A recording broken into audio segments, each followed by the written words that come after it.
Barrister Saif साहब, आपका मौक़िफ़ इस पे जानना चाहूँगी। मियाँ साहब की जो हालात थे, आप लोगों के दौरे हुकूमत में बज़ाहिर नज़र आता था उनके नाम पर ताकतवर हलकों ने क्रॉस लगा दिया है, लेकिन अब उनके हालात बहाल हो चुके हैं। ये एक हौसला अफ़ज़ा बात भी तो होनी चाहिए, क्योंकि बुनियादी तौर पर इस वक्त PTI के चेयरमैन के नाम के ऊपर भी एक कांटा लगा दिया गया है। वो एक अलग बात है कि उन्होंने जो अपने एक अनएक्सेप्टेबल किस्म के इक़दाम किए, कानूनी तौर पर जो इक़दाम किए और अनएक्सेप्टेबल मुख्तलिफ वजूहात की वजह से वो हो गए हैं। लेकिन ठीक है, अगर मियाँ साहब के लिए हालात आज ठीक हो रहे हैं तो हो सकता है इसी बहाने कल को चेयरमैन PTI के लिए भी ठीक हो जाए। जी शुक्रिया अफसा। देखें, मियाँ साहब का जहाँ तक कांटा लगने का, क्रॉस लगने का ताल्लुक है, तो थोड़ा सा अगर हम तारीख पे नजर डालें तो मियाँ साहब पर क्रॉस उनके अपने दौरे हुकूमत में लग गया था और उसके बाद शायद खाकान अब्बासी को उनकी जगह बैठना पड़ा था या उन्होंने खुद बिठाया।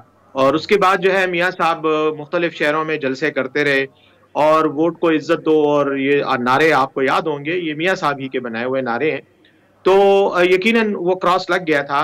अब चूंकि मकाफात अमल कह लें या जो भी कह लें, सियासी हालात जो है इस नहज पे आ गए हैं कि इस वक्त मियाँ साहब लाडले हैं, और ये लाडला उनको मैं नहीं कह रहा, ये बिलावल जरदारी साहब ने इनको ये खिताब नया दिया है। और मेरे ख्याल में इस वक्त अगर आप पाकिस्तान की किसी भी सियासी पार्टी से बात करें सिवाय मुस्लिम लीग नून के, तो वो यही कहेंगे कि जो इक़दाम हो रहे हैं, जो हालात हैं, जिस तरह की अदालतें उनको मतलब इस तरह लग रहा है जैसे अदालतें खुद इस इंतजार में हैं कि मियाँ साहब जल्द से जल्द आए ताकि हम उन्हें जल्द से जल्द रिलीफ दे दें।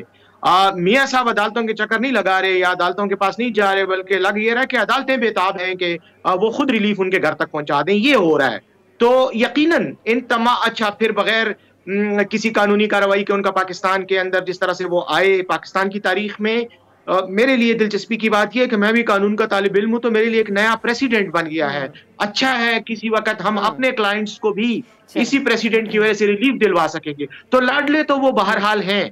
अब ये और बात है कि मियाँ साहब कब तक लाडले रहते हैं, ये एक बुनियादी सवाल है। जिस दिन वो लाडले नहीं रहेंगे जी, तो उसके बाद फिर मामलात बदल जाएंगे।